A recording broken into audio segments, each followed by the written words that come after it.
Thank you so much for the introduction. I'm really looking forward to the discussion we're going to have today. So let's get into our first question. So you all focus on girls' education, both as a part of your work and beyond it as advocates. So could you share why you have chosen to concentrate your efforts on girls' education specifically? Vivian, why don't we start with you first?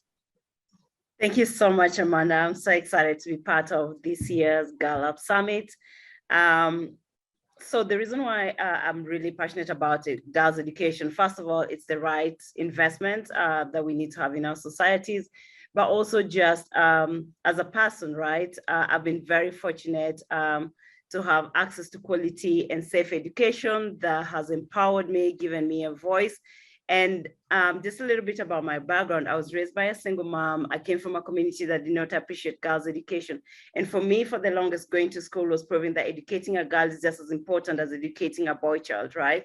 And having come out of my community and seen how education has transformed my life, and then had the opportunity to travel vastly across the continent of Africa, interacted with the young girls, and everywhere I go, the first question when I meet the young girls in the community, they tell me they want to go to school, they want to have an education so that they can become teachers, so that they can provide for their parents, so that they can become better people in the society. And I'm a living example of somebody whose life has really been transformed for the best through access to quality education. That's why I've really devoted my efforts and my voice to advocate for girls' education, but also engage government leaders, private sector leaders, multilateral leaders to prioritize investment in girls' education because it's the right thing to do. I mean, we continue to justify why we need to invest in girls' education, but the bare minimum, it's the right thing to do. It's the best investment to transform our communities.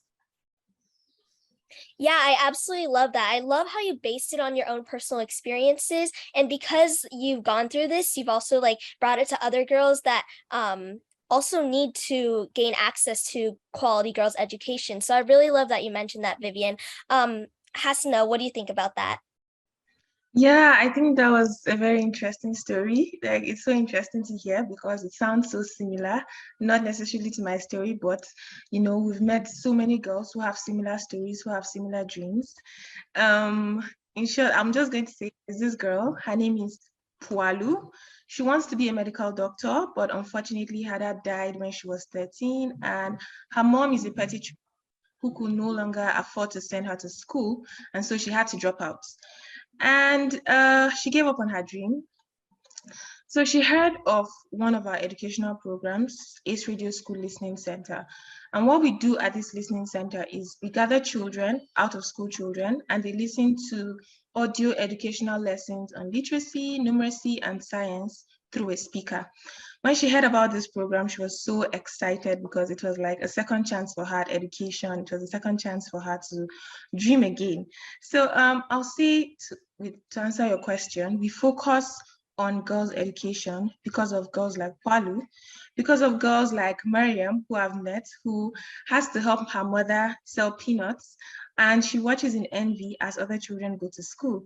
So we're focusing on girls. We're doing this because of the millions of girls who are nearby and far away, those who we see, and those who are hidden away somewhere, and they are unable to dream. They are too scared to dream because they have been denied the opportunity to learn to read and write. I don't know if you know this, but Nigeria has the highest number of out-of-school children in the world, the highest number of out-of-school children. About 18 million children are currently out of school, and 60% of them are girls. So for us, for girls like Pualu and millions more, we need to focus on girls' education. Like she mentioned, it is the right thing to do. Yeah, so just like connecting that to what Vivian said, it's the bare minimum, So Sadaf or Fresha, do you guys want to add anything? Okay.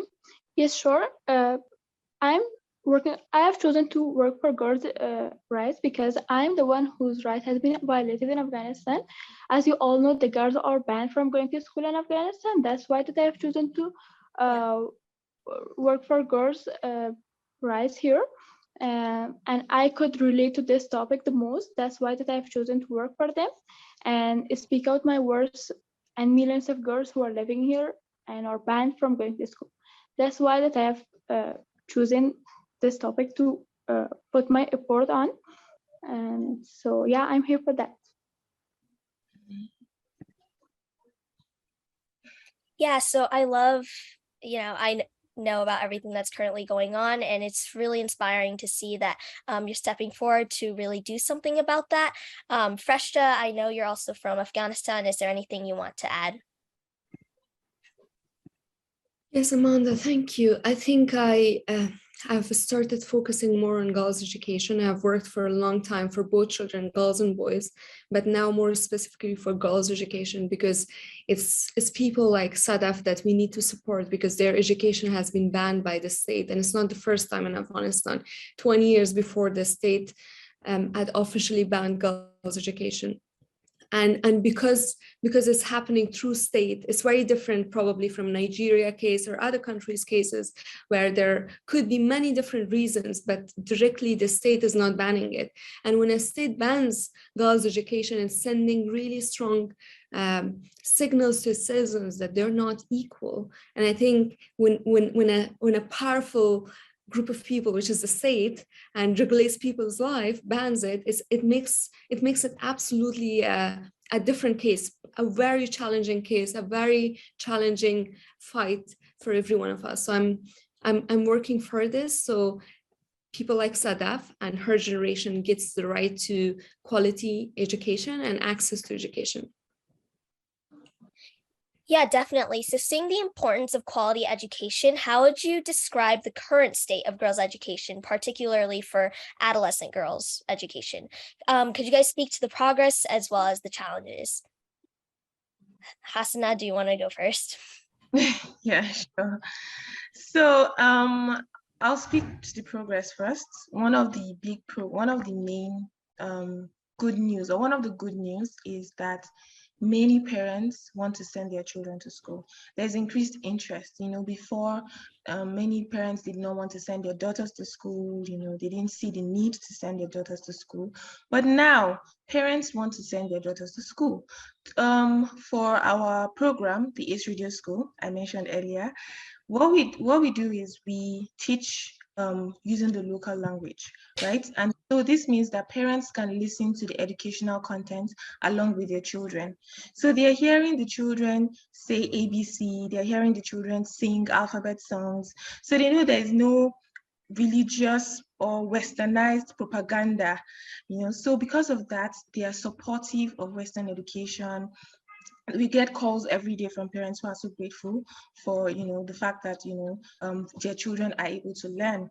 The issue, or one of the challenges, is the quality of education is so poor that parents are starting to see it as a waste of time and money. For example, there's this boy, I'll speak of a boy, he's one of our beneficiaries, his name is Bashir, and his dad bought him a pencil to enroll in our listening center. He bought him a pencil. Now, that pencil is a symbol of support. And Bashir has never been to school. We asked his dad why, and his dad said, because if I send my son to school, to the government school, there is no teaching going on. All the children do is play. And I can't afford private schools. So because of that, he wouldn't send his child to a formal school. This is what parents of girls are saying. They're saying, why should I send my daughter to a government school, which that's what they can afford, and then they're not doing anything? So what they do now is they feel their daughters should rather be invested in other things that they see as more productive, like hawking, like going to the farm, like helping in the stores or in the markets. Those they see as more productive, or like even getting married. They might see it as, instead of her going to school and then playing, let's just marry her off. So that's one of the challenges. We have low number of teachers, we have outdated curriculum. All these factors are contributing to the poor quality of education. And then another challenge is the fact that the education is not necessarily free. Speaking of progress, it is free for 9 years. The first 9 years of education is free legally, right? But unfortunately, if they are unable to afford the exam fees or sports fees or furniture fees, they are sent back home. This means it's not really free. It's not completely free. And then for the last 3 years of education, that's last 3 years of secondary school, parents have to pay for their children to go to school, for their daughters to go to school. And because of that, because male education might be more prioritized, if parents have to pay, they will not pay for their girls to go to school. We have actually seen a sharp, dramatic drop in the rate of school enrollment when it comes to senior secondary schools. And what happens is, once they drop out, the next thing is to get them married off. No, yeah, Hassan, I totally get that. And I really liked how you talked about how there are definitely challenges that come with it, like less access to resources, and how people just turn to other alternatives, such as marrying their child off instead of focusing on quality education. Freshta and Sadaf, you guys, based on your experience in Afghanistan, how's the progress going for you guys? I want to talk about the progress. I would say that if you decide to go, if you decide to stay in Afghanistan and like enroll your child to a government school in Afghanistan, you will be aware of like you can't be sure for her future when you want to enroll your daughter to a government school or any other school in Afghanistan. You can't be aware of the continuation of her education, and you can't be sure if she can go to school and she can continue to her studies continuously. And this is the exact thing what we all face in Afghanistan. My parents enrolled me in a school, and everything is based on hope. We all hope that girls and everybody, if they decide to send their children to school, they just hope for the future. They're not sure what will happen to us in the future. Like I want to give an example of mine. My parents have enrolled me to a school, and they were all hoping the best, that I'm gonna graduate, or a bright future is waiting for me. But suddenly Taliban came and they just banned us from going to school, and we're all just forced to stay home. And this is what happened to us. Nobody's sure what will happen to their children after going to school. We're all depressed here. I'm just thinking of what if the next generation they just decide not to send their children to school just because the experience, the situation that we are living here. What if they say, if I send my child to school, what if the government take over and the other power came on, and what will happen to my child if they suddenly force my child to stay home and not go to school anymore? What will happen to her? And this is what I'm thinking about. And I'm just kind of sure it will happen to the next generation if the next generation's parents, they decide themselves not to send their children to school just because the security problems and their children's safety, their health, mental health, and stuff like that. I'm just thinking about that. I feel sorry for the girls who are banned from going to school in Afghanistan. You know, this is something that personally affects you, and just hearing you talk about the restrictions on girls specifically, it's really heartbreaking. So Freshta, what would you like to add about that? I think first of all, I'd say that what our girls are asking back in Afghanistan is a valid question, but they must be knowing that they hold certain level of power. They hold the power to change their lives in the capacities that they are currently. And I think Sadaf is an example of that. She's talking about this, she's demanding the change. My generation, all of us, even if we're outside of Afghanistan and we have left the country for security reasons, every day and night we are working. And I think many other girls who are not Afghans across the world are showing their solidarity. And these all are giving me personally hope that we are going to change the situation. Afghanistan faced this similar ban in 1929 for the first time for nine months. Then in 1996 to 2001 for the first time when Taliban came, and now it is second time. So we have seen this before. And last time when I was a child, this happened. I was 2-3 years old and Taliban came. And there were many secret schools. People started studying at home and people advocated, and we changed the situation. I think my biggest message is that we're going to get out of this. We have had a lot of achievements. Just quickly on achievements. In 2001, only 100,000 children were going to school because Taliban had banned the country. The country was going through war. But in 1920, last year, this time, 10 million children were going to school, and 39% of them were girls. We had girls representing Afghanistan in international competitions. Sadaf herself had participated in mathematics competition and got second prize across the world. So there were so many achievements that we had. This is a very difficult time, but we will get through this. Yeah, that was inspiring, Reshta. You and Sadaf are just both girl bosses. I just want to say that. Vivian, I also know that you do a lot of work in improving girls' education, as you mentioned before. So what is the current state of that for you? And could you also speak to the progress as well as the challenges? First of all, I would like to thank my fellow panelists for sharing their stories. It's very heartbreaking to hear what's happening in Afghanistan, and thank you again, Sadat, for sharing your story in a very authentic way.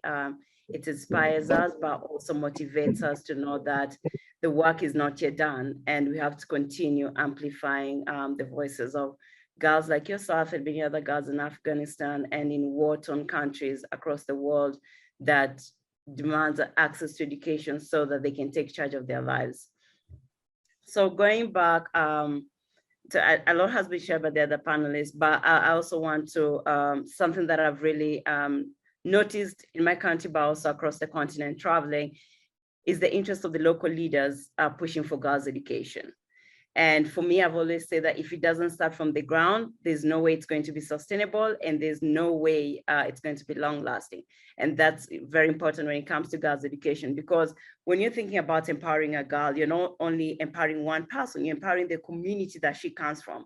And when you're going to educate that girl, you just can't uproot her from her community, right? You need to educate the community where she's coming from, why it's important to educate girls, why it's important to empower girls, and how they can become change agents in their own communities. And now the fact that I'm seeing a lot of local leaders, the chiefs, coming out to support girls' education, I think for me, it's very inspiring and very motivating, because then I know that the change is coming from the ground. And if it comes from the ground, then it's a sustainable change that will be able to have ripple effects in the many coming years.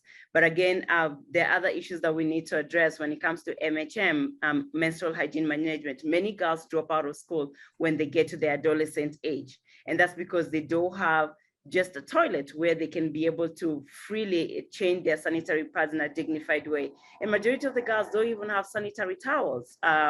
If you look at many countries even across the continent, sanitary towels are still taxed at a very high percentage, when menstruation is a biological cycle that no girl, no woman has control over. I mean, it's a passage that we all have to go through. So why would you tax, a biological cycle, right? So the fact that sanitary towels are still being taxed very highly, most girls are forced to drop out of school to be able to sometimes work so that they can be able to buy sanitary towels, or just never go back to school as a result of a biological cycle. So that's very demotivating when it comes to girls' education.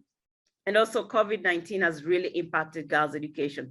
Many girls, the progress that we had pre-COVID has sort of like been taken back a couple steps as a result of the impacts of COVID-19. The teenage pregnancies have gone literally exponentially high. And then Girls' marriage has also gone high, and also girls dropping out of school to be able to support their families. So they're supposed to work to put food on the table because their parents lost their jobs, or they lost their parents as a result of that. So technically they become the next caregivers, and as a result, the burden put on the younger. So I've seen a lot of that. The statistics are out to support that. But again, I'm seeing there's a renewed momentum. We have the Transform Education Summit happening in September, and there's a lot of conversations around girls' education, but conversations alone are not enough. We also need investment in girls' education. So we need to see countries increasing their domestic allocation funds to girls' education. We need to see the multilateral, the private sector coming on board for us to ensure that it's not just a conversation, but it's also a reality on the ground. And also supporting countries like Afghanistan, where girls are being denied access to education. I mean, if we put pressure on Afghanistan government, we'll be able to get girls back in school. And that's why what Fresha said that there's some light, but it's just going to take us time for us to see that light. And the only way we can be able to see light for the girls in Afghanistan and the girls in Ukraine and all these countries that are impacted by war is through putting pressure, but also continuing to stay in solidarity and advocating for girls' education. And also to the girls, Gallup youth leaders, I think this is the time for you to raise your voices for girls' education. Learn from each other, collaborate, exchange information and knowledge, exchange tools on social media on how you can be able to share your work, share your message, but also rally one another, because it's only in our collective voices that we can be able to bring changes to our community, but also bring the attention of the global community to girls' education, and also girls' education in war-torn areas such as Afghanistan. And, it's so impactful to hear all of your perspectives and just seeing you shine a positive light, especially when striving for change for young girls.